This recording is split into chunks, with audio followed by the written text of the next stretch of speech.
दर्शकवृन्द नमस्ते। पटक पटक राजनीतिक परिवर्तन भए पनि समृद्ध नेपाल निर्माण गर्ने अभियानको थालनी अझै हुन सकेको छैन नेपालमा। नागरिकको सम्पन्नताको चाहना पूरा गरी आर्थिक विकासको मार्गमा मुलुकलाई अघि नबढाएसम्म राजनीतिक परिवर्तनले स्थायित्व प्राप्त गर्न सक्दैन। राजनीतिक संक्रमण र प्राकृतिक विपत्तिका बावजुद पनि नेपालले समृद्धि कसरी हासिल गर्न सक्छ, यसका लागि के कस्ता उपाय उपयुक्त हुन सक्ला त? विश्वका विभिन्न मुलुकको अनुभव नेपाल र नेपालीले कसरी अनुसरण गर्न उपयुक्त होला, यसैको सेरोफेरोमा रहेर कुराकानी गर्न आज हामीले नेपालमा हुन लागेको वृद्धि, नवीनता र नेतृत्व सम्मेलनमा सहभागी हुन काठमाडौँ आइपुग्नु भएका एकजना व्यवस्थापन विज्ञ अरूप जुत्सी हुनुहुन्छ। जुत्सी वृद्धि, नवीनता र नेतृत्वको क्षेत्रमा विश्वभर काम गर्दै आइरहेको फ्रॉस्ट एन्ड सुलिवन का अध्यक्ष तथा प्रबन्ध साझेदार हुनुहुन्छ। Mr. Jutsi, welcome to Fireside. Thank you for having me here. And welcome to Nepal as well. Oh, lovely, lovely. Very excited to be here. This is my second visit, and I'm even more encouraged as I come to this country the second time to see, hopefully, a tremendous boost in economic movements, economic transformation. And I'm hoping, we will play our part in helping the government of Nepal, helping the businesses in Nepal to really, really transform so that they are ready for what I believe is an exciting future for all of us, given the digital revolution era that we are all entering, not just here, but globally as well. And your global expertise has grown over the years, and you've played a fantastic bridge between entities and the governments of different parts of the world. And you're slowly trying to enter Nepal. True. Do you think Nepal is as ready as the other territories that you envisaged that it would work? Very good question. Let me answer it at two levels. First is clearly, as an organization, we've been very actively involved, not just with the government, but with the corporate sector as well as with the financial institutions globally. And what we have found is that the world right now is experiencing tremendous changes.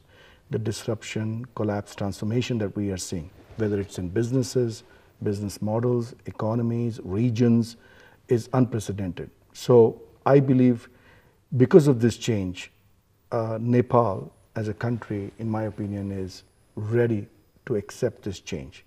And let me explain what I mean by that is, we were in an era what I called as the industrial era, where growth is to be driven based on linear expectations.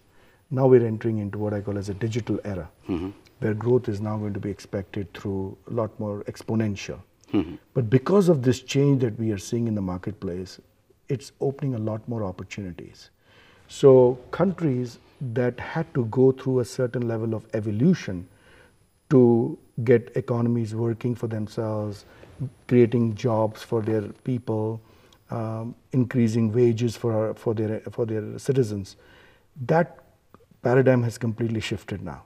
So today, because of digital, what is now happening is for countries like Nepal, and there are many such examples which I'll share with you in a minute, there is a possibility now in this new era for them to move up this chain very rapidly. And if a few things get done in this part of the world, I believe Nepal and Nepal citizens, especially the youth, can play a very active You're role. indicating that that there are territories where they had to go from point A to point B in an arithmetical rhythm. True.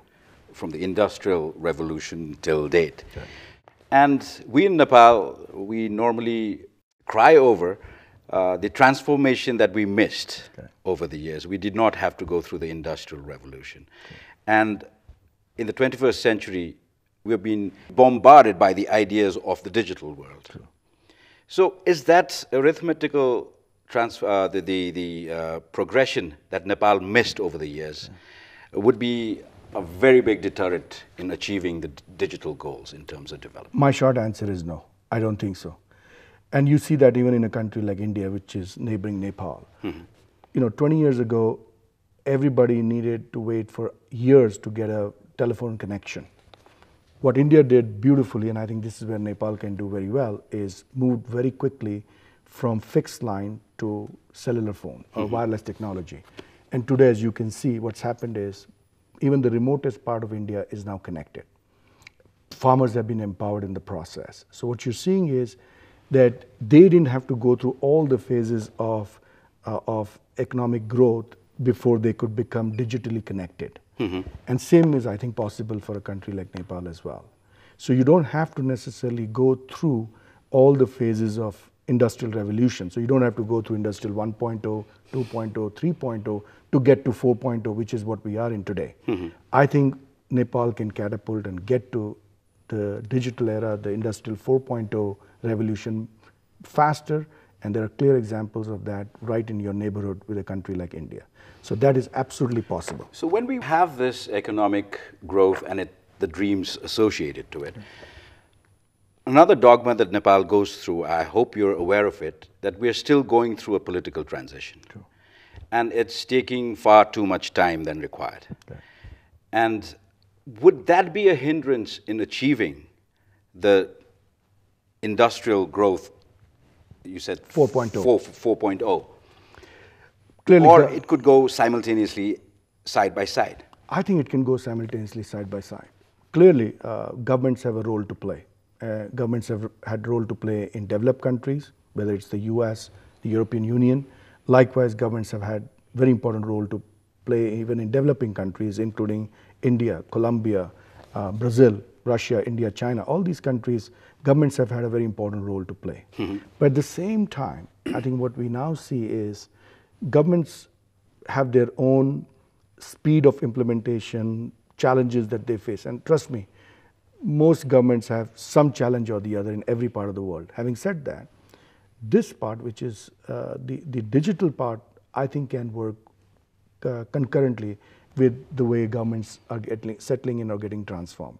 So I think this is very much possible, and that's why I believe if only one thing that government of Nepal can do, which is to build a robust IT infrastructure, even before they put in money for road and other infrastructure projects, I believe Nepal can catapult very quickly to the digital economy, the digital world, because what this will do will stimulate economic growth. It will create more people in the entrepreneurship mode. You will have more people creating jobs. You'll have more people developing new innovative technology and solutions. And the good news today is, because of Nepal's geographic location, you first have access to two of the largest markets in the world now. China on one side, India on the other side. Clearly, globally, the center of gravity is moving in this side of the world. So being close helps Nepal much quicker, number one. Number two, with digital, there are no boundaries. There are no geographic boundaries. If there is an innovative solution here, that innovative solution can be used and leveraged in every part of the world. Before we go any further, just a query. We're in a process of adapting a newly written constitution. Okay. And when we go through our newly drafted constitution or tabled constitution, accepted constitution, the connectivity thing has not been written as the fundamental rights in the constitution.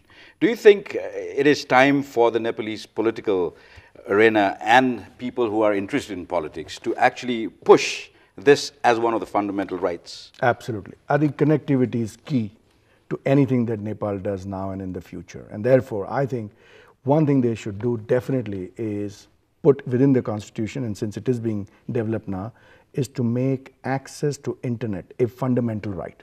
Very similar to a country in Latin America that did it not too long ago, and that's the country of Colombia. So Colombia as a country now has made it a fundamental right that every Colombian citizen must have access to internet in a day. And I can tell you proudly, we've been very actively involved with them. Today, 80% of Colombia has access to internet at least 2 hours a day. And with that, what's happened is, even the remotest of areas, very similar to Nepal, okay, remote areas, mountainous areas, difficult terrain, people have access to internet. Farmers are more empowered. They know the price of the crop. They can price their products better. Suddenly, there is economic upliftment of the overall economy. So I would strongly encourage. And if For a country like Nepal, let's economy really plays a great part. Affordability, I would say, rather. How cheap is connectivity in this day and age for a country like Nepal? there are solutions that are making connectivity very, very inexpensive, whether it is through fixed tower infrastructure, or for that matter through projects that companies like Google offer now, which is called the Google Balloon Project. And what it does is basically puts balloons up in the air in those areas with a connective device that allows you to connect. These solutions are available at a very, very low rate, and it can be deployed very easily in these remote areas. So technology has become, in my opinion, more or less commodity. It's quite stable. At the same time, it is easy to access, and it can be made very affordable to even people in any part of the economic segment. So I think it is very much possible with solutions and technology that is available there in the marketplace today. We are basically, this conversation is a curtain raiser for the conference that is happening from tomorrow. Okay. So when we were preparing for this conference in Nepal to make an awareness of effort in the country, what state are we in at the moment to adapt the ideas that you are trying to disseminate in the Nepalese stakeholders' minds?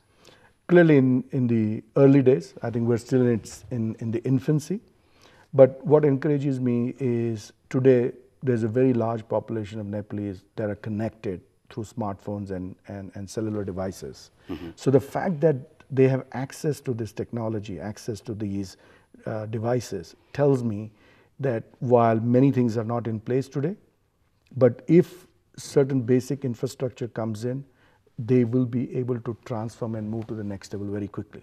Because in all of this, I can tell you, what is going to really transform this economy and many economies in the world is mobile. So it's the mobile part that is going to move things forward. And the fact that the youth and even people in business world and other sectors in the country are using this device to connect, to access good information, tells me that with a little bit of infrastructure, IT infrastructure, the thing that I mentioned earlier, it is relatively easy for this economy to transform into the digital era. And we believe we can. When we talk about the basic infrastructure, as I earlier in the conversation told you that Nepal missed its boat, several boats, in the process of achieving industrial development. What do you mean by basic infrastructure? What does Nepal already have? And what does it need to work on immediately? So the basic infrastructure, which is the internet connectivity, access to cell towers, access to cell phone technology, I think that basic is already available, and that allows people to communicate. I think what you need is high-speed fiber optic connections, broadband connection, where you can get speeds of 1 gigabyte and over. If you get that infrastructure with a technology which I mentioned earlier through what companies like Google can offer, then you have access to remote areas, including some of the big cities and neighboring cities. Once you get that infrastructure, you're connected to the world. What that tells you is you can bring in all the knowledge-related jobs into this country. So call center, customer handling type of projects can come here, including some knowledge working kind of projects can come here as well. And there is so much need for that kind of support work that needs to be done globally, because we are now in an era of big data. So big data analytics, big data synthesis can all be done in Nepal once you connect. And that, I can tell you, will open up this economy and give all kinds of jobs to people here. So that's what is required in my opinion. But you are talking about basic infrastructure. I think most of the information that you're disseminating is flying over my head, because we in Nepal, on the ground, we're talking about infrastructure vis-a-vis roads, airports, probably hospitals, schools. You need that too. You absolutely need that. And as you can go through the city, those basic infrastructures will be also required. But I believe that these are two levels of basic infrastructure. Building a road, building an airport, building other hard infrastructure, as I like to call it, takes longer time. Okay, and it takes between 10 to 15 years before you can deploy this. And even the best of economies in the world, including your neighboring country like India, is still at early stages in many parts of the country building that infrastructure, airports, seaports, etc. So while that is happening, you can't wait for this IT infrastructure to be put in place. So I would recommend that you put the IT infrastructure even before you put some of these hard infrastructure, because what this will do will stimulate the economy, will create those jobs that are desperately needed, in my opinion, in this country, to get that economic engine flowing and keeping the youth, which is currently fleeing this part of the country because they don't have jobs and they're ambitious. They want to have a better life and they're making Nepal an aging population, an old country. And that's something we have to be careful about. So we want the youth to come here, stay here, and that's why getting them access to technology and jobs and create those jobs will allow them to stay back. So that is why I say both have to run parallelly. This is a much hard infrastructure, is a 15, 20-year process. This is a much quicker process, can be done in a year, at the most 1.5 years. There you go. Well, we have had governments for a long, long time now, but the majority that a government requires, or a political vision that a country requires to take a leap towards development, that we unfortunately say we lack. Right. And you've interacted with the private sector here, True. who think they are ready Yes. to shoulder this responsibility and take the country to a different level. Yes. How difficult do you think is the bridging between the politics of the country and the economic mainstream of the country? We have had governments for a long, long time now, but the majority that a government requires, or a political vision that a country requires to take a leap towards development, that we unfortunately say we lack. Right. And you've interacted with the private sector here, True. who think they are ready Yes. to shoulder this responsibility and take the country to a different level. Yes. How difficult do you think is the bridging between the politics of the country and the economic mainstream of the country? There is a linkage to some extent. I wouldn't say that there is no linkage at all, because government policies do help overall in economic activity, economic development. But at the same time, I do believe that governments have relatively limited roles to play in the overall economic transformations of the country. I think the private sector, the financial institutions have a much bigger role to play, because you have to get access to capital, you've got access to new ideas here, you have to have an entrepreneurship spirit, creating of incubator infrastructure. This is what private sector can do, but for that the underlying platform that is required is that IT infrastructure and technology, which is why if you look at countries like Malaysia, why have they been successful? Is because 30 years ago their prime minister made it a mandate that they will make Malaysia a super corridor, MSC status. And with that, what did they do? They brought in high-tech infrastructure in the country. They built the road and hard infrastructure over 20, 25 years, and they're still doing it now. But the IT technology was done 30 years ago. And that's what has made Malaysia move up the system much, much more rapidly, that today it is almost considered as, I would say, a tier 2 country and almost getting to a tier 1 country, hopefully in the next 5 to 7 years. So that's what you want to do. So there are clear examples of success stories. I think Nepal can benchmark, work on these infrastructure things, and I think they'll see the benefit in the short term, because that's what is required. Traditionally, and for many years now, over several decades now, we've been talking about our economic potentials. One being the hydropower that we can generate, which we have not succeeded as yet. The other is tourism, which has tremendous potential, but we have not built infrastructures around it and attracted tourists who are in abundance all the world over. And as you rightly said, we have tourists in the north, we have tourists in the south. We have not been able to harness that. And we are relying at the moment, as you rightly said, that the migration, that economic migration, due to lack of jobs here, a lot of young people have fled the country and they're working in different parts of the world. And I must say doing well. And they're doing well. Yes. And the remittance that they're sending back home is one of the wheels that we have of the economy. True. Do you see anything else than this that we've been talking as if it is a rhetoric over the years? So clearly these two are the biggest economic engine, and the third is the remittances that come. But that has been, I say, the basic line of everything that Nepal has done up until now. And the good news is with this, and I will keep coming back to this point again, is because I really strongly believe, because we've seen countries evolve like this in other parts of the world, is we now have an opportunity to diversify this economy. It is no longer just tourism, the way it is currently structured. There are parts of tourism that can go up. For example, Nepal can be a perfect place for medical tourism. Nepal can be a perfect place for entertainment. So I say, let's bring in an entertainment angle, bring in a Disneyland, bring in a Legoland to this country, and you will see a diversified tourist base in this part of the world as well. So I think there is much more that can be done on the tourism side, not just building the infrastructure, but adding additional dimensions and elements to it. Mm-hmm. So medical, and this is one option. Likewise, on power, there is clearly hydro, which is big, but then there are other power outputs, renewable type of technologies that can be leveraged in this part of the world. Solar is one big, wind is another big area that can be harnessed in this part of the world.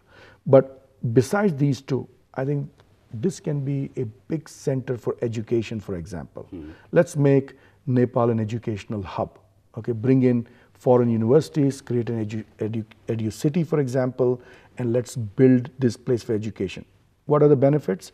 Not only do the local people get trained, qualified, they get to mix and interact with people from other parts of the world, but chances are many of those people may not necessarily be from Nepal, could be from other parts of the world, may decide to stay back for long-term, short-term, and build small entrepreneur type of enterprises, which will stimulate this economy. So I think that is something that we can do. Plus education itself, for a country like Australia, is one of the largest economic powerhouses. Hmm. Same thing can be done in this part of the world as well. Hmm. You've got India and China that can feed it beautifully. And I think Nepal needs to leverage these two countries much more than they have done today, but in these ways. Hmm. So education can be another way to build this economy. Then I said entrepreneurship is another way. Entertainment can be a big part of Nepal's economy. Besides, of course, bringing in Disneylands or Legolands and other theme parks, there are many other ways you can build tourism in this part of the world as well. So I think a diversified approach will make this economy more sustainable, will thrive for the long term, and we'll see a lot of job creation and economic activity in this part of the world. We're talking to you for a short while. You've actually given quite a blueprint to kickstart whatever we have not been able to kickstart till date. But the biggest catchword is the funding. Yes. Are we locally ready to fund these projects, or doors need to be more open for foreign funding to come in? I think you have to do both. I think there's definitely access to local funding is available through some of the private enterprises that I've met. They're willing to invest and they are very open to that idea. At the same time, there is enough access to capital. I must tell you one thing, that if you look at the global market today, there is more capital available and very few opportunities of where to invest. So there are investment bankers, there are PE firms, there are high net worth individuals, there are sovereign debt funds like Khazanah from Malaysia or Temasek from Singapore, and like that, there is so much additional funding available. If the opportunity is there, and if we can share this message, public-private partnership message to the outside world, I think access to capital is not going to be that difficult. And bringing that with these new public-private partnerships can make things work in this part of the world. And that's what we'll have to work on moving forward, in my opinion. So, going a little unconventional in thought processing, you've worked in countries like Colombia, yes, you said. And when we think about Colombia 20, 30 years back, it had a funny economy alongside the national economy. True. Is that funny economy one of the funding potentials that countries like Colombia utilize to achieve what they've achieved now? I don't think so. I don't think they used their, let's call it funny money. They didn't use that. All right. But the fact is, it was a country which 20, 30 years ago was in a similar situation like Nepal. Even from a geographic terrain standpoint, very hilly. Bogota, the capital city, was the financial hub, just like Kathmandu is the financial hub. And then everything was quite remote, underdeveloped, poor infrastructure. And they had even a greater problem of insurgency and drug trafficking, etc. But what they did do very well is focused on some basic governance and basic economic issues, including building the IT infrastructure. So today, they have, firstly, a fantastic IT infrastructure. They have a very robust digital economy. There's entrepreneurship happening there. Their entire government is digitized now. And more importantly, this is the most important part, is they have in the process received most preferred nation status with the US. So the US companies now are putting and investing all kinds of projects, investment in big infrastructure, hard infrastructure projects. That is why you're seeing a country like Colombia that has really, really moved rapidly and become now an economic powerhouse in all of Latin America. So despite Brazil as a country that is struggling, Colombia as a country is doing very well economically in that part of the world. So I draw that parallel to a place like Nepal. I think Nepal has very similar characteristics, and if they can get this IT infrastructure in place and basic governance, and allow the private sector to freely operate and give them the opportunities and open up the fields that I mentioned, like tourism, medical tourism, etc., you will see tremendous excitement in the private sector to invest, fund. At the same time, foreign investors would be very keen on coming because, like I said, there is more capital and less opportunities out there. They would love to participate in economies like this. In terms of growth, the biggest dogma that a country like ours face is the transparency of utilizing the funds properly for the projects intended. That transparency comes through good governance. Yes. And it's a chicken and an egg situation. Which comes first? Good governance comes first, or the economic stimulation comes first? There are different models all around the world. You talked about Malaysia, you talked about Colombia, and there is one good example, say, Dubai of United Arab Emirates. Yes. It brought all, probably, if not all, a lot of funny money into the country and gave it a nice shower and made it an investment and created jobs, not only for people of their own, but created jobs for the region. Region as well, true. So is that a great model? Is that one of the great models that Nepal could also look into? You mean the... Getting all the money that is available, which can not be in the books of the real global economy. Correct. It's a risky proposition. It's worked for a few countries. My general advice would be to restrain, avoid if you can, because I personally believe there is enough clean money, there is enough legitimate money that is available for investments. If a model is set up correctly, I think that money is available. The key part you mentioned was the transparency part. That part I completely agree.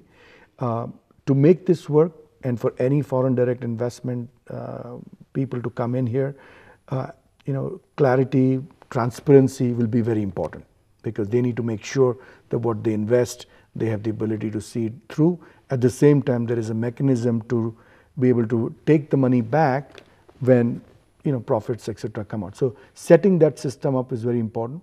So one thing that the government will have to do, and I hope that they take this very seriously, is once this backbone comes in, that they digitize their various ministries, the sub-ministries, etc. And once you digitize, then all of the buying, all of the consumption becomes very transparent. All the bidding processes get. And again, I'll give you an example of a country like India, which we've always known for years, has had two economies.